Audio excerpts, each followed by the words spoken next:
Some of you have already been on my stories. To you guys, this will seem like a repeat. I'm putting this on my IG page because many of you asked me to so that you could share it. So the gist of what I said in my stories is this. So many people are going for a run, a bike ride, a jog, a walk today of 2.23 miles to honor this young king that was slain in Georgia. Now, as much as I do love the show of support and solidarity, I have to say something. And mind you, this is directed towards my white followers, my white friends, my white family members. If you will feel better when you return home after doing your 2.23 miles, don't do it. Don't do it. You are not helping the problem. What you're doing is you're soothing your own soul. You are feeling as if you are part of something, as if you are supporting something. But what you can do to actually be part of the solution is not to soothe your soul, but to allow it to become outraged. This young king was not killed because he went jogging. He was killed because he went jogging in America while he was black and was confronted by racists.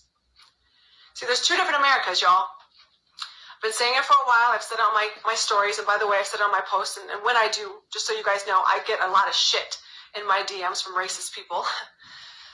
But it's never going to stop me from saying it. There's two different Americas. There's one if you're white, and there's one if you are every other minority in America, especially if you're black or brown.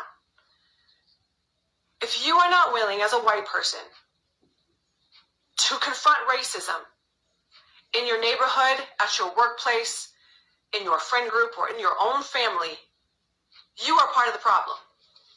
Okay? Again, stop looking for ways to make yourself feel better and start looking for ways to make the situation better. Confront racism. Use your voice. Here's the other thing. I hate when I hear someone say to be a voice for the voiceless. You are not a voice for the voiceless. Every minority in America has a voice that has been used strongly and loudly for centuries. The problem is they've had to use their voice strongly and loudly for centuries because of the amount and level of atrocities done to them, that their voice now has become familiar to our government, to our corporations, to our police forces. Your voice is not familiar. Your face as a white person is not familiar. You take up the fight. You use your white voice, your white face, your white privilege to speak up, to yell racism, to yell inequality from the fucking rooftop. That is your job. That is what you can do. Shelve the run, shelve the bike ride that's going to make you feel warm and fuzzy, okay? And do something. Do something that puts you in a position of being uncomfortable, okay? Because walking around as a minority in America, I'm sure, is pretty fucking uncomfortable on a lot of days, okay? Worrying about your son's safety, your husband, your cousin, your father's, your neighbor's safety because of their skin color, and they live in America, is uncomfortable.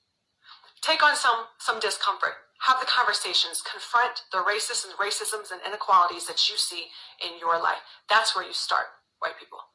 That's what you do. You don't go for a run to make yourself feel better.